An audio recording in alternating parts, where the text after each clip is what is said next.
মসজিদ ভাঙা হবেই মসজিদ, অবৈধ মসজিদ থাকবে না। উন্নয়নের জন্য কোনো মসজিদ বাধা হতে পারে না। মুসলমানরা যতই গুন্ডাগিরি করতে যাক না কেন, তাদের গুরুত্ব না দিয়ে বরং সেটা ভাঙা পরিস্থিতি তৈরি করবে প্রশাসন। আর এই বার্তা পেয়ে গিয়েছে মুসলমান সমাজ, তাই তাদের নেতারা এখন ল্যাজ গুটিয়ে পালাতে শুরু করেছে। তারা ভুলে গিয়েছিল যেখানে বাম বা মমতা বন্দ্যোপাধ্যায়ের সরকার আর নেই, আর অন্যায় করা যাবে না। তাই তাদের মুসলিমদের দাপটের দিন যে শেষ, তার প্রমাণও হাতে নাতে মিলে গেছে। এই বাংলায় আর চলবে না। ভয়ে জুজু হয়ে গিয়েছে সব, আরো জুজু হয়ে থাকতে হবে। এই প্রতিবেদন যদি ভালো লাগে অবশ্যই সাবস্ক্রাইব করবেন পিনাক কি বলছে। যারা নতুন তারা তো সাবস্ক্রাইব করবেনই, আর যারা নিয়মিত ভিডিও দেখেন কিন্তু এখনো সাবস্ক্রাইব করেননি, সম্পূর্ণ বিনামূল্যে এই প্রতিবেদনের নিচে এই সাবস্ক্রাইব লেখা যে জায়গাটি রয়েছে সেখানে আঙুল ছোঁয়ান। মসজিদ ওহি রহেঙ্গে এইসব বলা সাম্প্রদায়িক মুসলমানদের এবার কি হতে চলেছে আর কিসের ভয়ে তারা ল্যাজ গুটিয়ে পালাচ্ছে সেটা জানতে দেখুন ও শুনুন পিনাক কি বলছে। Journalism for Bharat. কলকাতা বিমানবন্দর আমরা যেটাকে জানি নেতাজি সুভাষচন্দ্র বোস আন্তর্জাতিক বিমানবন্দর নামে, শুধু দেশের মধ্যে নয়, আন্তর্জাতিক বিমান ওঠানামা করে এখান থেকে। প্রতিদিন শয়ে শয়ে বিমান যায়, কার্গো বিমান যায়, আর তার মধ্যে এত দিন ধরে একটা মসজিদ রয়ে গেছে। সেই জ্যোতি বসুর আমল থেকে বুদ্ধদেব ভট্টাচার্য এসেছেন, মমতা বন্দ্যোপাধ্যায় এসেছেন, তারা সবাই জানতেন। এয়ারপোর্ট অথরিটি বারবার বলেছে, কিন্তু মসজিদটা সরানো হয়নি। এই মসজিদ না সরানোর ফলে কি হয়েছে জানেন? আমাদের এই কলকাতা এয়ারপোর্ট রাজ্যের প্রধান এয়ারপোর্ট, এমনিতেই আমাদের রাজ্যে এয়ারপোর্ট কম, এখন আরো একটি এয়ারপোর্ট কলকাতা বিমানবন্দরের কাছাকাছি বানানোর পরিকল্পনা চলছে। সেই বিমানবন্দরে বিমান ওঠা নামায় বাড়তি সতর্কতা নিতে হয়। আপনারা যারা নিয়মিত বিমানে চড়েন তারা জানেন টেক অফের আগে একটা রানওয়েতে ছুটতে হয়। সেই রানওয়ে যেটা রয়েছে সেটাকে একটু বাড়াতে হবে, এটা অনেক দিনের প্রয়োজন। 3 দশক ধরে বারবার বলেও সে কাজটা হচ্ছিল না। আর বর্তমান সরকার মাত্র তো কয়েক সপ্তাহ হয়েছে ক্ষমতায় এসেছে, শুরুতেই নির্দেশ দিয়ে দিয়েছে নামাজ পড়া বন্ধ। যে গেট দিয়ে নামাজ পড়ার জন্য বিমানবন্দরে ঢোকা হতো সেই গেটটাও বন্ধ হয়ে গিয়েছে। এর প্রতিবাদে নাকি খুব বড় আন্দোলন হবে। আন্দোলনের দিনক্ষণ সব ঠিক হয়ে গিয়েছিল, তারপর পরিস্থিতি বুঝে ল্যাজ গুটিয়ে পালিয়েছে। কেন পালিয়েছে জানেন? বলবো, সেটাও বলবো।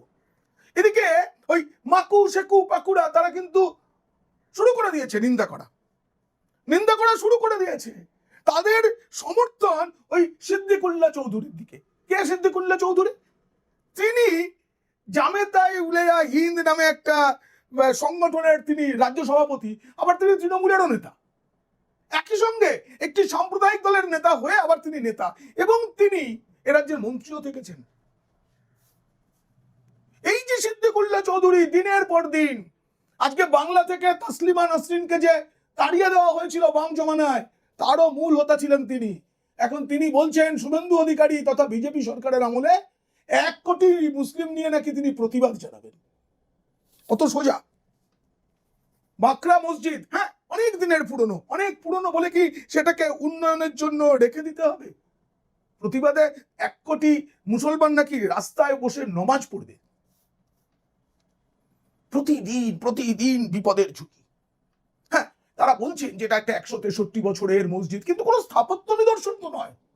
এবং এটাও বলা হয়নি যে এই মসজিদটা ভেঙে দিয়ে আমরা ওখানে সবকিছু করব, কিন্তু তোমাদের ধর্মাচরণের সুযোগ দেবো না। এই রাজ্যে প্রচার করা হয়েছিল বিজেপি ক্ষমতা এলে মুসলিমরা খুব খতরে মেয়ে থাকবে। কোথাও কেউ খতরে মেয়ে নেই। অভিযুক্ত দোষীদের কথা আলাদা। বলা হয়েছে যে বিকল্প জায়গা দেওয়া হবে, তারপরেও এই প্রতিবাদ। অথচ কেউ বুঝছেন না সেকেন্ডারি রানওয়ে যেটা রয়েছে তার খুব কাছে যেটুকু জায়গা অতিরিক্ত রেখে দেওয়া দরকার যাতে দুর্ঘটনা না হয়, তার চেয়ে বেশি। আর শেকু মাকু বাকুড়া বলছে রাজ্যের উন্নয়ন না করে তো ওখানে মসজিদ ভাঙতে যাওয়া হচ্ছে। আরে উন্নয়নের জন্যই তো এই যে তৃণমূলের সব বড় বড় মাথারা জেলে ঢুকছে, সেটাও উন্নয়নের জন্য।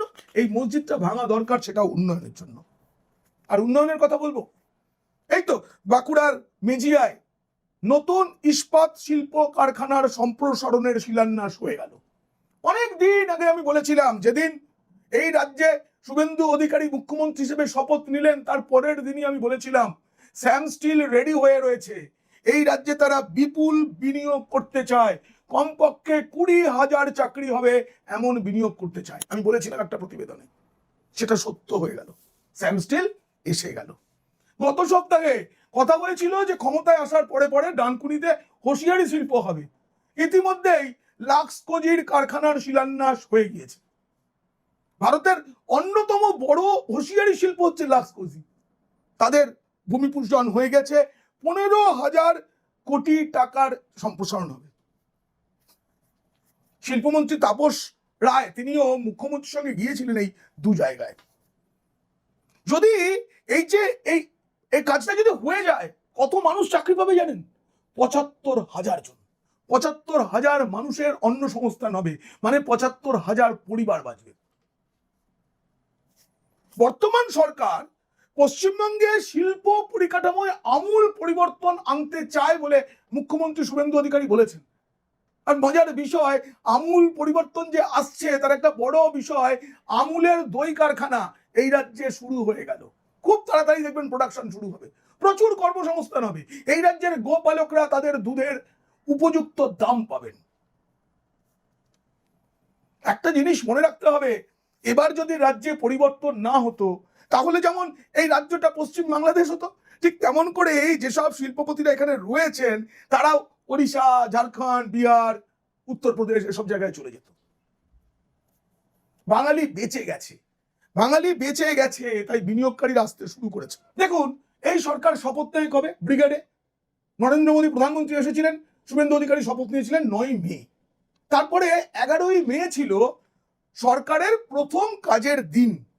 আর সেটা যদি হিসেব করা হয়, এখনো পর্যন্ত সরকারের বয়স হচ্ছে 9 সপ্তাহ। এই 9 সপ্তাহে যা যা কাজ হয়েছে, ভারতে কোনোদিনও কোনো সরকারের এত দ্রুত এত পদক্ষেপের নজির নেই। এই সার্টিফিকেটটা দিয়েছেন কেন্দ্রীয় স্বরাষ্ট্রমন্ত্রী অমিত শাহ। শিল্প পুনরুদ্ধারের জন্য যা যা পদক্ষেপ করা হয়েছে সেটাও অতীতে হয়নি। নবান্নে একের পর এক শিল্প সংস্থার সঙ্গে বৈঠক চলছে। ইতিমধ্যে জাপানের মিৎসুবিশি তারা এসে জানিয়ে দিয়েছে যে আমরা এখানে সেমিকন্ডাক্টর ক্ষেত্রে বিনিয়োগ করতে চাই। এ রাজ্যে অতীতে এই বিনিয়োগ হয়নি।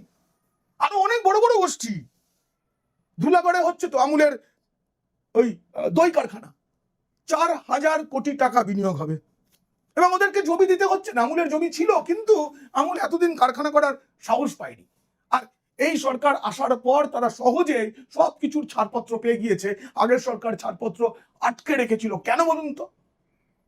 আমুল গুজরাটের সংস্থা বলে এই যে বহিরাগত বলা হতো, তার ফলে অন্য রাজ্যের শিল্পপতিরাও এখানে আসতে ভয় পেতেন।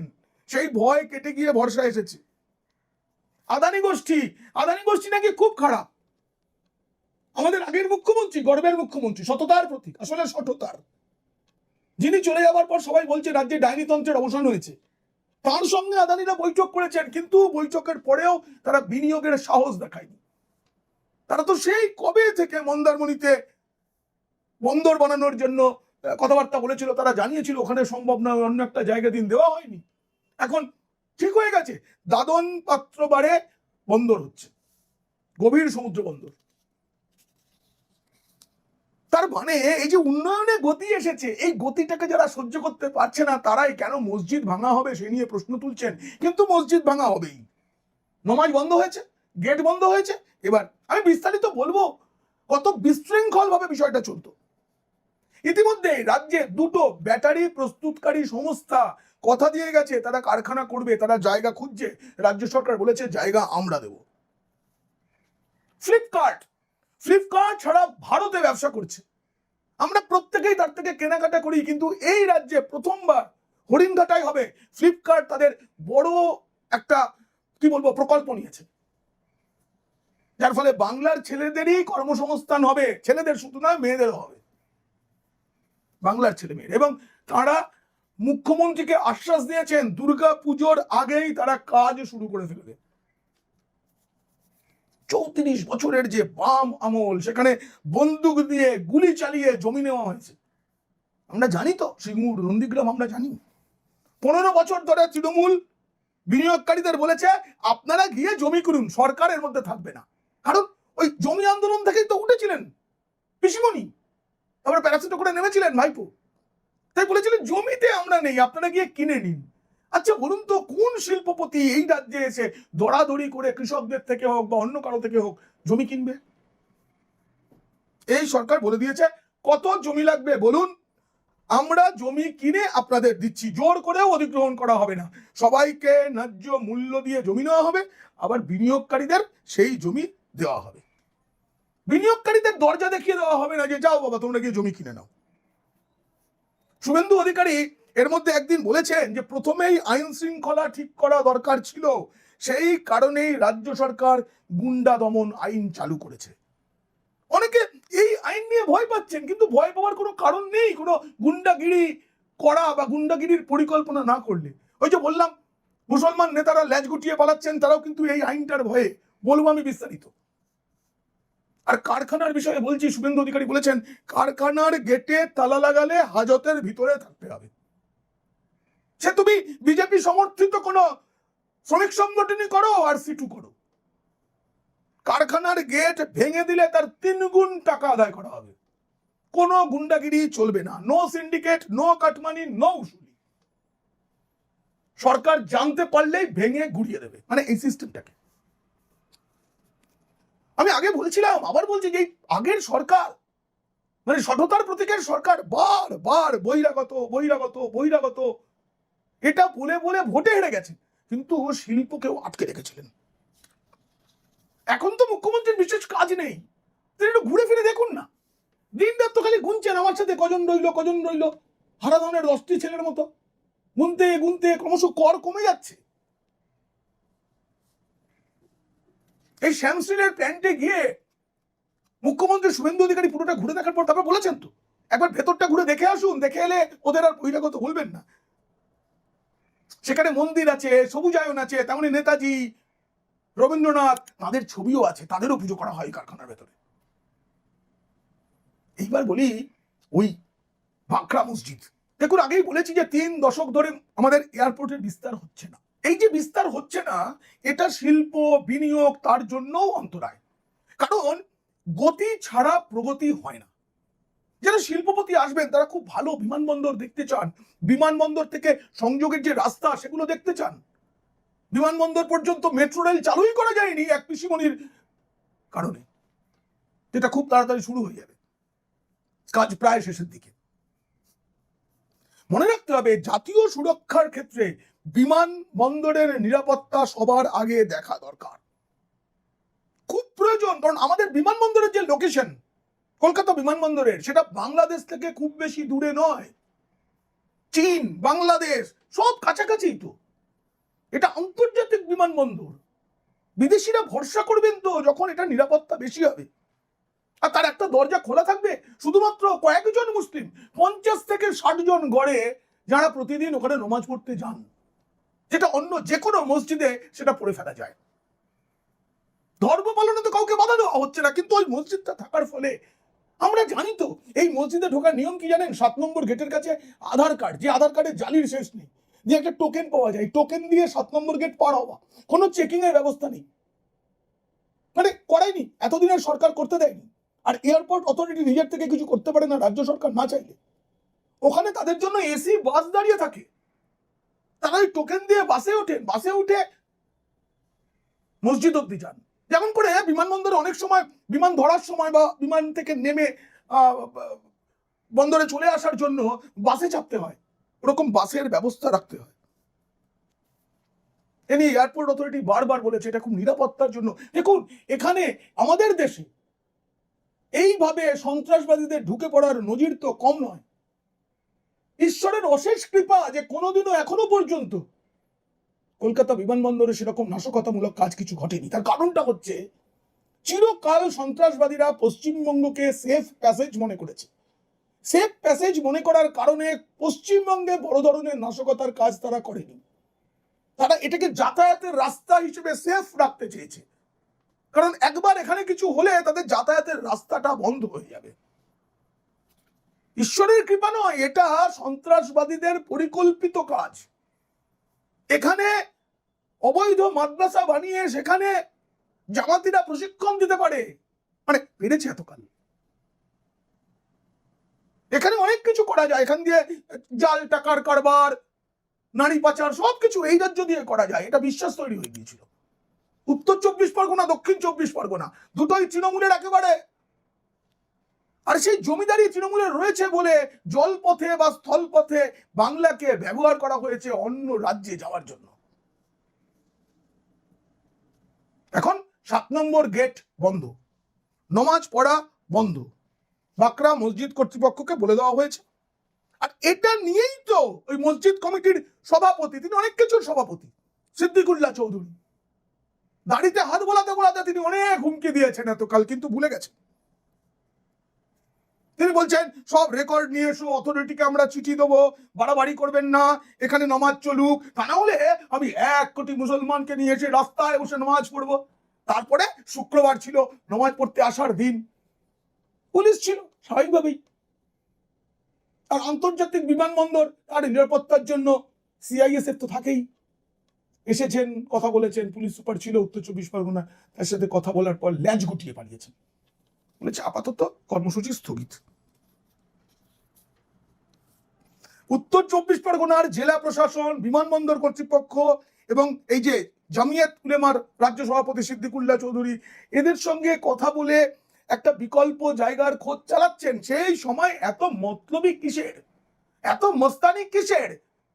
কিন্তু পালালো কেন? গুন্ডা দমন আইন। এই আইনের যারা সমালোচনা করছেন তারা একবার ভাবুন, এই যে 1 কোটি মানুষকে নিয়ে গিয়ে আমি করবই, এই যে হুমকি, আমি ওই জায়গার আইন শৃঙ্খলা পরিস্থিতি নষ্ট করবই, এই হুমকি দিলেও গুন্ডা দমন আইনে তিনি গ্রেপ্তার হতে পারেন। এই কথাটা তার কানে কানে ফিস করে বলে দিয়েছেন এক পুলিশ কর্তা। এরপরেই তিনি বলেছেন ঠিক আছে ঠিক আছে, হবে, নামাজ আপাতত বন্ধ থাক, তবে দেখছি আমি কবে কি করা যায়। আবার নিজের কমকেও তো খুশি রাখতে হবে, তাদেরকে বলেছেন। 136 বছর ধরে চলছে, তার জন্য নাকি ভাঙা যাবে না। এটার আসল নাম হচ্ছে গৌরীপুর জামে মসজিদ, স্থানীয়ভাবে বাঁকড়া মসজিদ বলে ডাকা হয়। এই যে বিশরপাড়া মৌজা জমি অধিগ্রহণ করা হয়েছিল সেই বিমানবন্দর যখন তৈরি হচ্ছে, তখন ওই মসজিদটা ওখানে ছিল, সব সমিতি জমিটা নেওয়া হয়। এই যে মসজিদ, এটা কিন্তু ওয়াকফ সম্পত্তি, কারণ ব্যক্তিগত নয়, এর স্থানান্তর দরকার, এইটুকু বলেছিল জ্যোতি বসুকে, শোনেননি তিনি। মুসলমান ভোট চলে যাবে। বুদ্ধদেব ভট্টাচার্যকে শোনেননি তিনি। মমতা বন্দ্যোপাধ্যায় তো শুনবেনই না, ওনার কাছে দুধেল গাইদের মসজিদ, সেটা ভাঙা যায় নাকি? এখনো সেখানে টোকেন নিয়ে যাতায়াত। মানে বিশেষজ্ঞরা বলছেন রাজারহাটের দিক থেকে যদি কোনো বিমান নামে বিমানবন্দরে, তাহলে এই যে রানওয়েতে বিমান দাঁড় করাতে না পারলে, কোনো কারণে একটু ভুলচুক হলে সরাসরি মসজিদে ধাক্কা মেরে একটা দুর্ঘটনার আশঙ্কা। দীর্ঘদিন ধরে এই আশঙ্কাকে মেনে নিয়েই বিমানবন্দর চলছে। আমরা ভুলিনি তো কোঝিকোড়ে 2020 সালে বিমান দুর্ঘটনা কিভাবে হয়েছিল, সেখানেও তো এরকমই। এখন চলছে, জমি খোঁজা চলছে, আপাতত নামাজ পড়া বন্ধ আছে। এদিকে আমার সিদ্দিকুল্লাহ চৌধুরী বলছেন ওরা চিঠি দিন, আলোচনায় কাদের ডাকতে হবে, দারুল উলুম, জামিয়াত এবং বিমানবন্দর কর্তৃপক্ষ, 3 জনের থেকে নাকি ওরা সিদ্ধান্ত নেবে। আমি তো একা নিতে পারি না, এটাই কানে কানে বলে দেওয়ার পর যে গুন্ডা দমন আইনটা কিন্তু চালু হয়ে গেছে, আপনি যে হুমকি হুঁশিয়ারি দিচ্ছেন তাতে কিন্তু আপনাকে জেলে বসে দাড়িতে হাত বোলাতে হবে। মাত্র 50-60 জন। দেখুন, পশ্চিমবঙ্গের মুখ্যমন্ত্রী শুভেন্দু অধিকারী ওই যে মেচেদায় একটা মধ্যে সভা করতে গিয়েছিলেন, তিনি স্পষ্ট করে বলেছেন কাউকে ধর্ম পালনে বাধা দেওয়া হবে না। কিন্তু কলকাতা বিমানবন্দরের যে অবস্থান, তার আন্তর্জাতিক গুরুত্ব, সেটা মাথায় রেখেই এভাবে মসজিদ খুলে রাখা যায় না। আরো বড় কথা, আমি বলছি কোন সরকারি জমিতে মসজিদ থাকা উচিত নয়। বৃহত্তর স্বার্থে কোথাও কোনো মসজিদ সরিয়ে ফেলতে হলে সেটা ধর্মের ক্ষতি করে না। আল্লাহ অত কম কারণে অসন্তুষ্ট হন না। একইভাবে হিন্দু কোনো মন্দির যদি এমন জায়গায় থাকে যার জন্য উন্নয়নের বাধা হচ্ছে, সেই মন্দির সরিয়ে ফেলা উচিত, তাতে ভগবান রুষ্ট হন না। ভগবান খুশি হন যদি ওই মন্দিরটা সরিয়ে ফেলার ফলে ওখানে উন্নয়নমূলক কাজ হয় এবং তার ভক্তরা, তার মানুষেরা, সন্তানেরা যদি হাতে কাজ পান, যদি বাংলা বিকশিত হয়। মনে রাখতে হবে এই বাংলা কিন্তু দেবদেবীদের রাজ্য, এই রাজ্যে মা দুর্গা কন্যা হয়ে আসেন।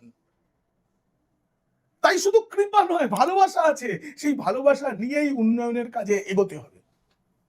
এই প্রতিবেদন কেমন লাগলো জানিয়ে অবশ্যই মন্তব্য করবেন। সেই সঙ্গে বলি, আপনাদের চোখে যদি এরকম পড়ে কোথাও কোনো উন্নয়নের কাজ, কোনো ধর্মীয় স্থান বা অন্য কিছুর জন্য যদি বাধামূলক হয়ে উঠছে, তার জন্য মানুষকে বোঝান, এখানেও জানান কমেন্ট করে কোথায় কোথায় কি বাধা।